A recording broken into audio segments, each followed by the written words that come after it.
Bienvenidos, soy Tino Palomino, esto es Entrevistas con Tino. El día de hoy tenemos la presencia de Luis Lamas Puccio, abogado, docente universitario de las principales universidades de nuestro país. También ha sido vicedecano del Colegio de Abogados de nuestro país y es sumamente conocido en el ambiente jurídico. Señores, aún no acaba esta segunda vuelta.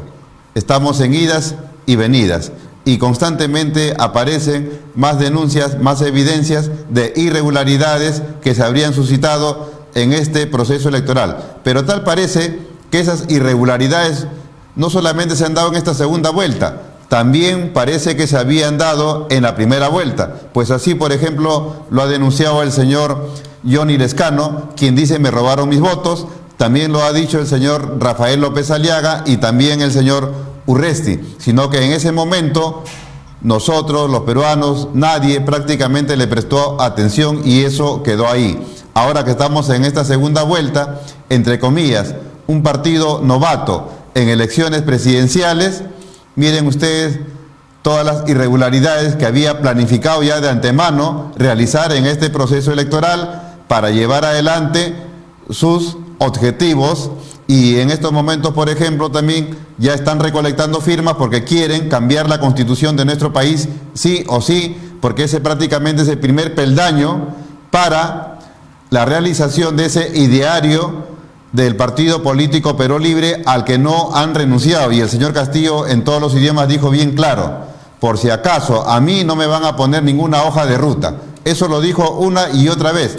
Y hay periodistas que parece que no entendieron ese mensaje, porque ahora ¿qué dicen? No, yo llamé a votar por Castillo, no por Cerrón. Señores, los dos son las caras de una misma moneda, pertenecen al partido político Perú Libre y ahora estamos en este entrampamiento. Sobre este tema y otros vamos a conversar con el invitado del día de hoy. Doctor Luis Lamas Puccio, bienvenido al programa. ¿Qué tal? Muy buenas tardes, muchas gracias por la invitación. A tu disposición, Guido, para cualquier pregunta que consideres pertinente. Sí, doctor, ya todos estamos enterados que usted y el doctor Amoretti Pachas han interpuesto una denuncia penal por las irregularidades cometidas en esta segunda vuelta y que benefician prácticamente al partido político Perú Libre y a su candidato, el señor Pedro Castillo. Para que nos explique un poco, ampliando, ¿cuáles son esos fundamentos que sustentan su denuncia penal? Bueno, en principio lo que hay que manifestar es que ante la ausencia o la falta de interés por parte del Colegio de Abogados de Lima y también por parte de la Defensoría del Pueblo y ante la inoperancia del Ministerio Público frente a hechos que reúnen indicios de responsabilidad penal, el doctor Amoretti, en son de ex decano del Colegio de Abogados, y quien habla en condición de ex vicedecano de la institución gremial, tomamos la decisión de formalizar para que por lo menos se plantearan las primeras investigaciones sobre hechos que cada día están adquiriendo mayor notoriedad. No se trata simplemente de irregularidades en el acto electoral. Acá estamos frente a un panorama que amerita una investigación de carácter penal porque en principio existen indicios en materia de responsabilidad penal que se refieren a hechos que tienen connotación, que están tipificados como delitos en la legislación penal, y por otra parte porque la ciudadanía en gran medida vive una situación de incertidumbre ante la contundencia y la vigencia de instituciones que han sido profesamente diseñadas y creadas de acuerdo a la Constitución política para defender los derechos que le asisten a la ciudadanía. Ante un escenario de esa naturaleza, no nos queda otra alternativa presentar una denuncia contra los que resulten responsables y además para que el Ministerio Público aperturara por lo menos una investigación preliminar. Desde el punto de vista legal, ni siquiera se hubiera requerido que alguien presentara una denuncia. El Ministerio Público actúa de oficio apenas toma conocimiento a través de los medios de comunicación que habrían indicios a la posible comisión de delitos, el Ministerio Público actúa de oficio. Sin embargo, como hemos podido explicar en este momento, el Ministerio Público se ha mantenido al margen de esta coyuntura histórica, política, electoral, que está marcando el rumbo y el futuro a la presencia de una institución como el Ministerio Público, que de acuerdo a la Constitución fue creada para defender los derechos de los ciudadanos, los derechos de los justiciables y defender el sistema legal en los términos como lo estoy manifestando. Este proceso que recién se ha dispuesto una investigación de carácter preliminar por un corto tiempo, me imagino, dependiendo de lo que sucede el próximo 18 de julio, a través de la presencia de los tribunales, de las cortes penales en el Perú, tengo la presunción de que este se va a convertir en el proceso judicial más importante de la historia republicana. Doctor, ¿y qué delitos se habrían cometido? Que se vive, ¿no? ¿Perdón? ¿Qué delitos se habrían cometido? Bueno, hay indicios en materia de delitos contra el acto electoral, es decir, delitos de fraude electoral. Hay indicios de suplantación de firmas, hay indicios en delitos contra la fe pública, hay indicios en materia de que se habrían usurpado funciones, y estos son elementos mínimamente necesarios. Sin embargo, creo que también es importante recalcar que este es el inicio de una investigación. De ninguna manera está cerrado el espectro en la cual se van a ir incorporando otros delitos, como debería ser, que tienen que ver con corrupción de funcionarios, que tienen que ver con lavado de activos, que tienen que ver con tráfico de influencias, que tienen que ver con terrorismo, en fin, esas cosas, esos aspectos requerirán ir desarrollándose, porque evidentemente no se trata acá de actos meramente fraudulentos en términos administrativos. Yo tengo la impresión que acá hay de por medio una conspiración, es decir, hay una confusión de voluntades a diferentes niveles con la finalidad de haber copado instituciones públicas que son fundamentales en aras de consolidar un proyecto político que no lo estoy diciendo yo, sino lo ha dicho como candidato Castillo, y esto es parte de un plan de acción perfectamente muy bien diseñado, en la que en efecto la columna vertebral sería un proceso electoral fraudulento, ¿no? En los términos como lo estamos conociendo. ¿Y en este plan habrían participado los funcionarios de la OMPE y del Jurado Nacional de Elecciones? Porque se entiende que ellos tienen que garantizar la limpieza de este proceso. Entendemos que estas instituciones han sido creadas justamente para proteger la transparencia y la democracia dentro del proceso electoral. Esto requiere ser investigado en los términos como lo estamos planteando. Hay una serie de requerimientos por parte de la ciudadanía con la finalidad que la OMP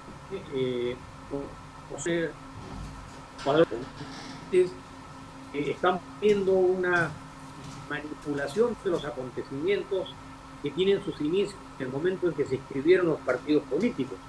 Cómo entender que algunos partidos o agrupaciones políticas fueron descartadas del proceso de administración, a pesar de que en otros casos agrupaciones políticas integradas por personas con antecedentes penales pasaron la valla de aprobación, y así vemos cómo se fueron dosificando las aprobaciones de diferentes partidos políticos que dieron ese resultado sorprendente, conocido en la que evidentemente en términos estadísticos, lógicos y matemáticos es materialmente imposible un candidato que ni siquiera figuraba dentro de las estadísticas, de los proyectos o de la información que a la mañana aparece, ¿no?, con una cantidad de votos impresionante, Y eso creo yo que requiere ser investigado en aras de salvaguardar la democracia y la transparencia. Acá nadie está en contra de una aspiración política. Todos los ciudadanos, más allá de sus proyectos políticos, tienen el derecho absoluto de poder participar en una contienda electoral. Tienen derecho a tener aspiraciones de lograr la gobernabilidad. Sin embargo, doctor, estas tienen que ser controladas de acuerdo al proceso electoral. Sí, doctor, recuerdo que en procesos electorales anteriores de las actas se le daba pues siempre un juego a las Fuerzas Armadas, que era como una especie de garante. Vemos que ahora ya no se le da ningún acta a las Fuerzas Armadas. Que hay una serie de instancias que ameritan ciertas sospechas o ciertos indicios sobre la forma poco transparente cómo se habría desarrollado esta contienda electoral como parte de un plan de acción de mayor proyección. Podríamos sistematizar una serie de elementos que nos permiten hacer eso en los términos de la transparencia, que incluso arranca no solamente en cuanto a la inscripción de los partidos. Por ejemplo, a mí me llama poderosísimamente la atención que el ilustre Colegio de Abogados, que es una institución histórica que siempre tuvo una participación activa en todos los procesos democráticos, brille por su ausencia en la composición del Jurado Nacional de Elecciones. Y eso tendrá que ser explicado. Han sucedido una serie de contingencias en el proceso electoral del Colegio de Abogados. En última instancia terminaron con que el Colegio de Abogados no pudiera tener presencia dentro del Pleno del Jurado Nacional de Elecciones. Y esa ha llevado a que este jurado esté por 4 representantes, a pesar de que la Constitución Política en el artículo 179 establece de manera taxativa que para que el Pleno del Jurado Nacional de Elecciones pueda operar, tomar decisiones y emitir resoluciones, tiene que estar constitucionalmente integrado por 5 personas. En el presente caso, 34, en lo que acabo de señalar frente a la ausencia del representante del Colegio de Abogados. Y no solamente 4, sino que el presidente, el doctor Salas Arenas, tiene doble voto dirimente. Es decir, eso no está permitido por la Constitución. Con lo que usted manifiesta, se podría decir que prácticamente todo esto ya había sido planificado con anterioridad, evitar que el Colegio de Abogados de Lima tenga su representante en el Jurado Nacional de Elecciones, para así a través del jurado sancionar pues todo lo que se estamos viendo, ¿no? Yo creo que el Colegio de Abogados tiene que emitir un pronunciamiento categórico explicando de manera taxativa y pormenorizada las razones por las cuales estos procesos electorales, tanto para la elección del comité y en consecuencia la elección del representante del Colegio de Abogados, así como también la elección del nuevo decano del Colegio de Abogados, por una serie de leguleyadas de carácter constitucional, hasta la fecha no se ha podido concretizar. Nunca en la historia del Colegio de Abogados se ha visto que una junta directiva se pueda perpetuar durante todo este tiempo, violentando de manera abierta los plazos en los cuales tiene vigencia una junta directiva. El Colegio de Abogados es una institución eminentemente democrática, tiene procesos internos electorales para elegir a los integrantes, a sus nuevos decanos y a los que integran las distintas comisiones. Sin embargo, hasta la fecha, esa junta directiva sigue permanentemente direccionando o representando al Colegio de Abogados en los términos como lo acabo de explicar, frente a la ausencia y la falencia gravitante y relevante del representante del Colegio de Abogados en el Jurado Nacional de Elecciones, violentándose de manera abierta lo que establece la Constitución Política. Doctor, y tanto se ha descuidado nuestra democracia que ha permitido que personajes prácticamente vayan copando todo el sistema de justicia, el sistema electoral, para llevar adelante sus planes. Por ejemplo, el doctor Luis Arce Córdoba, integrante del Jurado Nacional de Elecciones, ha manifestado pues que el presidente del jurado, Salas Arenas, prácticamente ha vulnerado el principio de imparcialidad. Yo creo que el doctor es la mejor garantía que tiene la ciudadanía respecto a la vigencia en cuanto a las decisiones y resoluciones que emite el Jurado Nacional de Elecciones. Lo que conozco es lo que sale en los medios de comunicación, pero el Jurado Nacional de Elecciones está haciendo una serie de serias acusaciones por parte de la ciudadanía y además porque persiste en este proyecto político a pesar de una serie de limitaciones y deficiencias que han ido suscitando desde los inicios de la convocatoria al proceso electoral y ha dado como resultado que el país en estos momentos en una vorágine de posibles actos de violencia, de inseguridad jurídica, una situación económicamente impredecible, que lo estamos empezando a constatar todos los días frente al aumento de los costos de los alimentos y otros elementos de primera necesidad, y todo esto se genera a raíz justamente de un proyecto político enmarcado dentro de un proceso electoral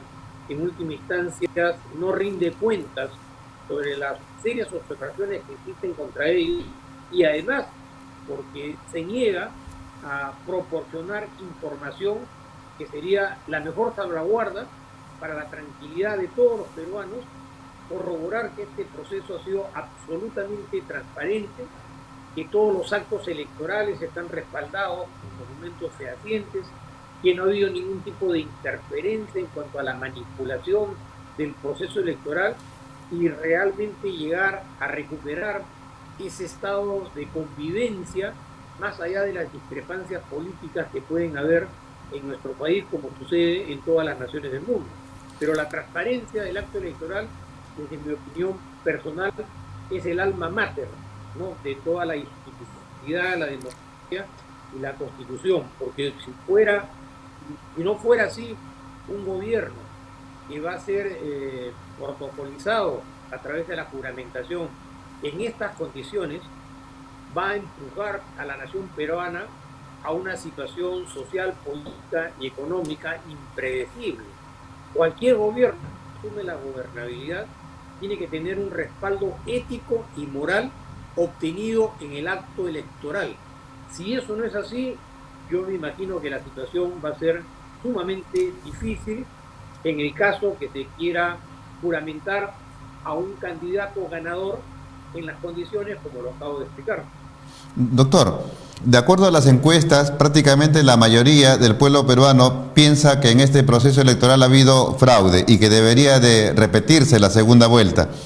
Pero yo me pregunto, ¿cómo es que un partido prácticamente novato como el partido político Perú Libre, creo que es la primera vez que presenta candidato a la presidencia de la República, haya podido realizar todas estas irregularidades, por no hablar de fraude? ¿O es que detrás de esta organización hay otras organizaciones internacionales, de repente como el Foro de Sao Paulo, y que tienen todavía un andamiaje para este tipo de procesos, ¿no?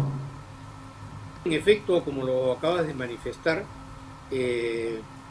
hay un proyecto político regional, incluso hasta un respaldo de carácter global, pero que persigue copar la gobernabilidad a través de pseudo procesos, porque la lucha armada, en los términos como le hemos conocido, a través de sus diferentes variantes, no ha permitido lograr el acceso al poder. Ahora lo que se estaría haciendo en América Latina es utilizar la misma democracia y las debilidades de un sistema político como es la democracia a consolidar un proyecto hegemónico que implique una capacidad de manipulación y de ejercicio del poder a nivel regional. Lo hemos visto en el caso de Cuba, lo hemos visto en el caso de Venezuela, lo hemos visto en el caso de Bolivia, actualmente en Nicaragua, que son proyectos políticos que se caracterizan fundamentalmente por ejercer una absoluta tiranía sobre los derechos que asisten a los ciudadanos y a la democracia.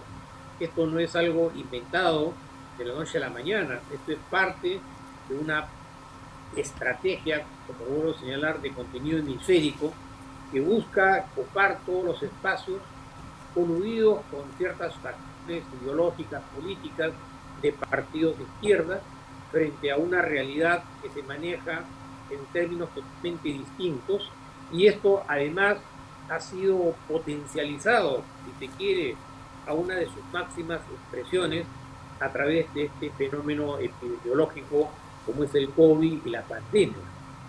La pandemia, en los términos como la estamos viviendo y lo que significó para el Perú en los últimos 12, 14 meses, no solamente una absoluta ausencia de criterios de política en materia sanitaria por parte de un expresidente que fue vacado por ser considerado como una persona inmoral, una pésima manejo de la política estatal, es decir, una serie de falencias cuya característica más importante fue desestabilizar la institucionalidad, coludido con algunos sectores o medios de comunicación, generar una situación de terror y de miedo ante la posibilidad de ser contagiado, una incapacidad del Estado para asistir a sus ciudadanos y evidentemente como una segunda etapa de un primer momento vinculado a los casos de corrupción. El develamiento de una corrupción sistemática que perseguía copar la gobernabilidad brindó un escenario experimental sumamente valioso a encontrar fórmulas de cómo poder copar el poder, cómo poder copar las instituciones, llámese Parlamento, llámese Ministerio Público, llámese Poder Judicial, Contraloría, Procuraduría, o un sector de la prensa vinculado a casos de corrupción que significó, como vuelvo a señalar, una experiencia metodológica sumamente interesante para poder copar los estamentos y la administración pública en aras, evidentemente, de momentos posteriores que ya implicaba la toma del poder y la capacidad de poder manipular un proceso electoral, como lo acabo de manifestar. Doctor, las actividades del Foro de Sao Paulo prácticamente son públicas. Han colocado presidente en Chile, Uruguay, Argentina, Bolivia, Ecuador, El Salvador, Nicaragua, Venezuela. ¿Por qué en nuestro país no hemos tomado las precauciones del caso? ¿Por qué no hemos fortalecido nuestra democracia para garantizar la transparencia de los procesos electorales y para que no se cometa fraude o irregularidades pues, en un proceso? Es decir, para que no se tuerza la voluntad popular. Esta torcedura de la voluntad popular, que en alguna medida tampoco no deja de tener cierta lógica y cierto razonamiento, fue resultado y producto de diferentes gobiernos corrompidos, vinculados a una serie de malos manejos de los recursos del Estado, como es el hecho evidente de que los últimos 5 o 6 exmandatarios están procesados por corrupción, por crimen organizado y por lavado de activos. Evidentemente que una sociedad que subsiste bajo estas características, en la que grupos de poder económico, con el apoyo de ciertos sectores políticos y mediáticos, lo que buscaron solamente fue beneficiarse para ellos mismos en desmedro de las grandes mayorías. Una historia democrática republicana en las condiciones como la que ha vivido el Perú en los últimos 20 o 30 años, no tengo la menor duda que es un caldo de cultivo para poder afianzar cualquier proyecto político, por más mesiánico que sea. Si nosotros hubiéramos tenido una democracia realmente transparente, decisiva, una democracia humanizada, no un proceso de privatización de los recursos del Estado para hacernos creer que vivíamos una bonanza económica, cuando en realidad lo que se hizo fue privatizar los derechos fundamentales de las grandes mayorías en el ámbito de la educación, salud, el transporte, la banca privada, y estos son los resultados. Una sociedad polarizada, confrontada, cuyos dilemas están siendo capitalizados por los políticos mesiánicos, que además lo que persigue es enfrentar a los peruanos, porque evidentemente un disloque de carácter social en los términos como los que se están manifestando es vulnerar la capacidad de la democracia para poder enfrentar un fenómeno de esta naturaleza. Doctor. Sin embargo, no dejo de reconocer que más allá de las cuestiones ideológicas, de ninguna manera está justificado una metodología electoral en los términos como lo acabo de manifestar. Sí, doctor, de prosperar la denuncia que usted y el doctor Amoretti han interpuesto, ¿eso en qué tiempo más o menos se vería el resultado y qué incidencia tendría sobre esta segunda vuelta electoral? Mira, lo primero que todo, yo creo que la proyección de esta denuncia requiere necesariamente el respaldo político de un gobierno que esté verdaderamente interesado en transparentar el proceso electoral. Porque si no se encuentra el respaldo político, conociendo las experiencias logradas a los últimos años en todo lo que significa procesos, investigaciones de carácter penal, tengo bastantes dudas de que este proyecto, que se materializó en una denuncia penal de parte, pueda realmente convertirse en un verdadero proceso, porque acá habrían de por medio intereses políticos, intereses ideológicos, intereses partidarios.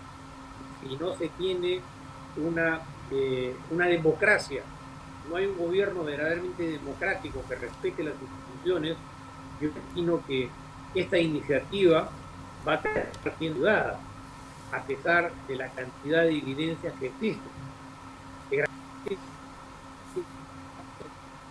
Cronológico y correlativo entre lo que se decide y entre lo que sucedería en un proceso judicial.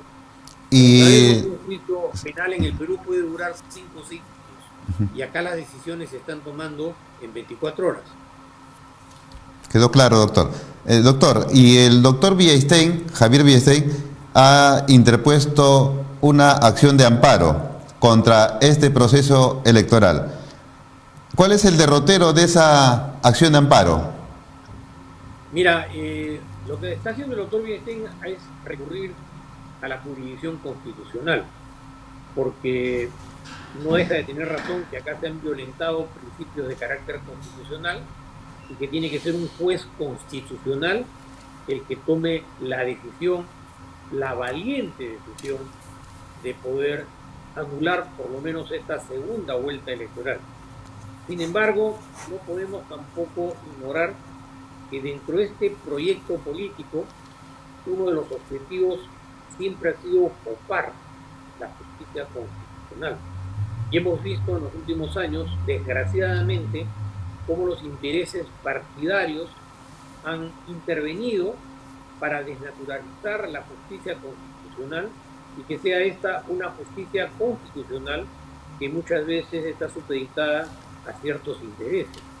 Y creo que ahí se explica la razón por la que hay un especial interés de parte del Ejecutivo y de parte de algunos sectores mediáticos a que no se elijan los nuevos miembros del Tribunal Constitucional, porque si efectivamente se configura un nuevo Tribunal Constitucional, en el análisis de lo que significan las acciones constitucionales, como es el de Javier Villestein, un Tribunal Constitucional podría anular un proceso electoral de esta naturaleza, pero para que este proceso llegue al Tribunal Constitucional, me imagino que van a tener que pasar muchos años, o muchos meses por lo menos, porque hemos visto en otros casos que el pronunciamiento del Tribunal Constitucional acarrea pues una espera de año y medio, 2 años, y acá hay una carrera contra el tiempo. Por eso que entiendo yo que la ciudadanía tiene fundadas expectativas en que esta demanda constitucional que pide la anulación de la segunda vuelta llegue al despacho de un magistrado lo suficientemente valiente como para poder tomar una decisión de esta naturaleza, porque sí es factible que ese juez presidencia del arte. Pero, doctor, ¿existe precedente vinculante que obligue al Jurado Nacional de Elecciones a acatar resoluciones del Poder Judicial, toda vez que según la Constitución Política del Perú, las resoluciones del Jurado Nacional de Elecciones son inapelables? Eso no es verdad. Eso no es verdad porque nadie puede estar encima de lo que está establecido en la Constitución Política. Todas las personas, todas las instituciones sin excepción, tienen que respetar lo que está establecido de manera taxativa en la Constitución Política. El marco constitucional está por encima de todo. No hay institución que esté al margen de las decisiones constitucionales. Ni la Corte Suprema de Justicia, ni la máxima instancia representativa del sistema de justicia en general en el Perú, está libre de las decisiones que puedan emitir o emanar de un órgano jurisdiccional de tanta importancia como el Tribunal Constitucional. Lo que pasa es que hay intereses premeditados en tratar de generar una corriente de opinión de que los fallos del tribunal, o por ello que los fallos del Jurado Nacional de Elecciones son inapenables y que nadie puede intervenir en lo que ha decidido el Jurado Nacional de Elecciones. Desde mi opinión personal, eso no es verdad. Eso es contrario a lo que está establecido en la Constitución Política. Quienes hacen ese tipo de aseveraciones están escondiendo intereses sectoriales, porque si en efecto son verdaderos constitucionalistas, como se proclaman o los proclaman algunos de ellos están absolutamente conscientes que por encima de todo hay que respetar los principios que están establecidos en la Constitución Política. Y quienes interpretan la Constitución Política son los magistrados del Tribunal Constitucional, porque a ellos debe su razón de ser y su función. Sí, todos sabemos que el señor Cerrón se fue ante su juececito, pues, en la localidad de Huancavelica, obtuvo una resolución favorable y se tumbó prácticamente el proceso penal en contra de él. Tenía pues una resolución oleada y sacramentada hasta por la Corte Suprema por corrupción y eso se vino abajo. Con esto que ha sucedido, él podría volver a retomar su puesto en la plancha presidencial, porque él era el primer vicepresidente. Bueno, en efecto, lo que se ha hecho es anular las sentencias condenatorias. Al haberse anulado estas dos resoluciones en materia de corrupción, el juez o la primera sala tiene que volver a emitir una sentencia, porque así lo establece la decisión del juez constitucional que ha anulado esa sentencia. Entenderíamos que esa sentencia, emanada de un nuevo magistrado, podría corroborar la sentencia condenatoria. Y esta sentencia condenatoria, a su vez, tendría que ser objeto de verificación por una instancia superior. Y mientras eso no suceda, en esa carrera contra el tiempo, desde el análisis cronológico, como lo acabo de explicar, hay un desfasamiento. Lo que significa tener que esperar que se resuelva un proceso constitucional y la posibilidad inmediata de que se elija a un nuevo presidente de la República, con lo cual no tengo la menor duda que todas estas iniciativas en materia penal, en materia constitucional, quedarían totalmente desbaratadas. En todo caso, no dejo cerrada la posibilidad de que este nuevo Tribunal Constitucional, que es un objetivo prioritario por parte del actual Congreso, porque quienes están en contra de la democracia están totalmente conscientes de la imperiosa necesidad del rol estratégico que cumple el Tribunal Constitucional.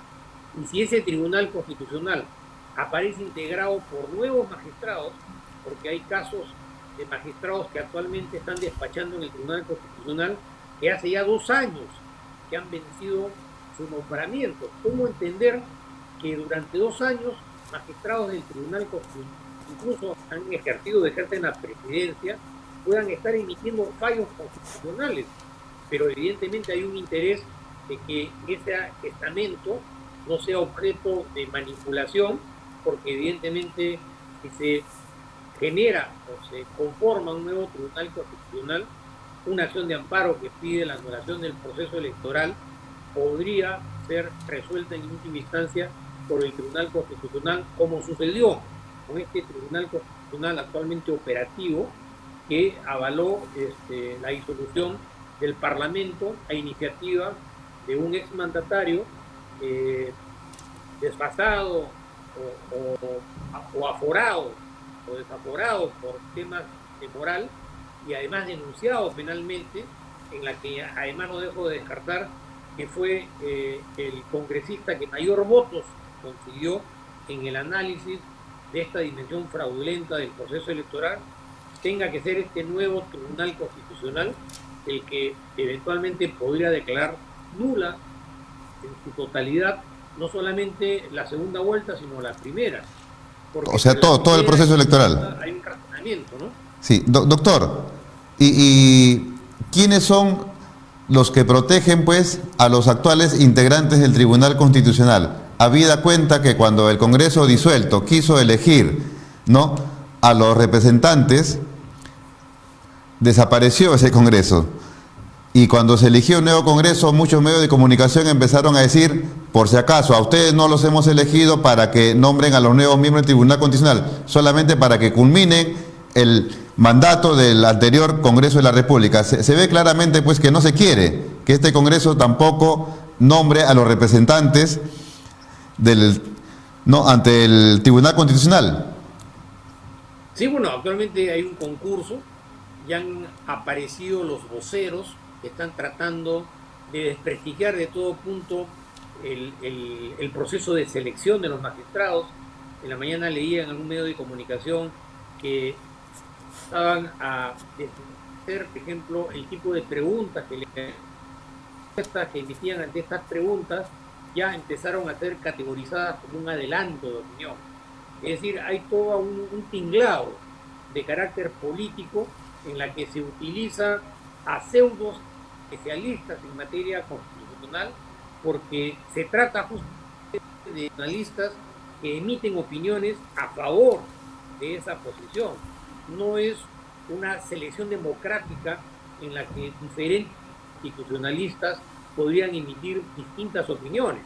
Acá de lo que se trata solamente es de poner opiniones que lo que persiguen y lo que buscan es de manera subliminal y sutil desmerecer el concurso a través de la cual se están eligiendo a estos nuevos magistrados, para de esa forma entrampar el proceso de selección y que este gobierno termine sin haber elegido a los miembros de este nuevo Tribunal Constitucional.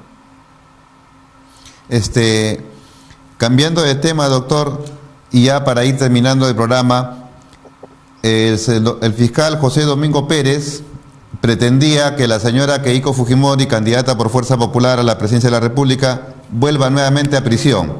No lo logró, pero lo que sí se ha logrado es que la señora Keiko Fujimori no se pueda comunicar con la señora Lourdes Flores Nano. ¿Eso está ajustado a derecho? No es que haya pretendido, todavía pretende. Porque ha impugnado. Ha impugnado y va a ser una sala superior la que tenga que corroborar que efectivamente lo establecido por el doctor Zúñiga en su condición de juez de tutela está o no está ceñido a los principios que establecen las normas procesales penales. Por lo tanto, ahí todavía hay una expectativa, y además, porque yo ya lo he manifestado en otras oportunidades, una solicitud de esta naturaleza en las condiciones tan trascendentes y delicadas en las que se encuentra la historia de nuestro país, desde mi opinión personal, es totalmente impertinente. Es una opinión que no viene al caso, porque tú no puedes supeditar una campaña política por parte de una candidata, la señora Keiko Fujimori, que en teoría tiene un respaldo mayoritario, para tratar de entorpecer o, digamos, desmerecer este proyecto político y llevarlo ante una corte judicial, porque evidentemente que eso implica revivir el proceso penal que existe contra la señora Keiko Fujimori por el tema del lavado de activos. y además porque desde mi opinión también personal es materialmente imposible poder recortar los derechos que tiene, los derechos constitucionales que tiene una candidata para poder aspirar a poder a la gobernabilidad en el Perú, argumentando o recurriendo a una serie de situaciones que son trascendentes, porque la vieron con una persona en una conferencia de prensa y que esta persona tiene condición de testigo y que por lo tanto entenderíamos, de acuerdo a lo que está establecido en el proceso penal, que la acusada, la señora Keiko Fujimori, podría influir sobre las decisiones de los testigos, en el sentido de que el testigo tiene que mantenerse al margen. Esas son normas, principios, que fueron ideados y creados para situaciones totalmente distintas e impredecibles que no tienen comparación con lo que está sucediendo ahora. ¿Cómo poder hacer un deslinde en una agrupación política, en un partido político en la que participan miles de personas, para entender que una en condición de podría estar al costado de la persona que está aspirando a un proyecto de carácter gubernamental? No hay punto de comparación. Yo creo que el sistema de justicia en algunos casos es utilizado con un set de carácter político y se pierde objetividad. Gracias a Dios, el doctor Zúñiga tuvo la suficiente entereza y visibilidad para corroborar además un tremendo defecto y una falencia en cuanto a la actitud del Ministerio Público. Cómo pedir una revocatoria de prisión preventiva y ni siquiera se le apercibió de manera previa a la señora Keiko Fujimori. Eso está establecido en la norma procesal penal. Como un fiscal encargado de la gestión de casos de tanta trascendencia en materia de gestión pudo haber obviado todo requerimiento de carácter procesal. Y esa ha sido la razón más importante por la que el juez declaró infundado o improcedente la solicitud de prisión preventiva. Pero no dejo de reconocer que ahí hay un tema que todavía no ha sido resuelto. Sí, pero ¿ha obviado o es algo que ha hecho de manera adrede para que eso tenga repercusión en medio de esta segunda vuelta, no? Yo creo que como todos sabemos, el tema judicial es un factor que está presente en la psiquis de los peruanos en los últimos 4 o 5 años. Es un escenario en la que se presta todo tipo de lecturas e interpretaciones dependiendo los intereses que existan contra un adversario de carácter político. Por eso insisto que llevar a la señora Keiko, más allá de sus connotaciones penales que puede tener en términos personales o partidarios, en esta coyuntura que estamos viviendo, es totalmente desproporcionado, ¿no? Doctor Luis Lamas Puccio, le agradecemos su participación en el programa y será pues hasta otra oportunidad. Muchas gracias. Bien, gracias a ustedes y hasta otro momento. Gracias. Señores, hemos tenido la participación del doctor Luis Lamas Puccio, con quien hemos tratado temas estrictamente legales que tienen que ver con el presente proceso electoral. La denuncia que ha formulado ante el Poder Judicial, él conjuntamente con el doctor Amoretti Pachas. Hemos también tratado la demanda de acción de amparo que ha interpuesto el doctor Javier Bienstein contra esta segunda vuelta electoral con la finalidad de que se vuelva a llevar a cabo también el caso de Cerrón. También hemos tratado el tema de la prisión preventiva de la señora Keiko Fujimori. Señores, eso ha sido todo por hoy. Compartan este video a través de las redes sociales. Nos vemos el día de mañana en el mismo horario. Muchas gracias.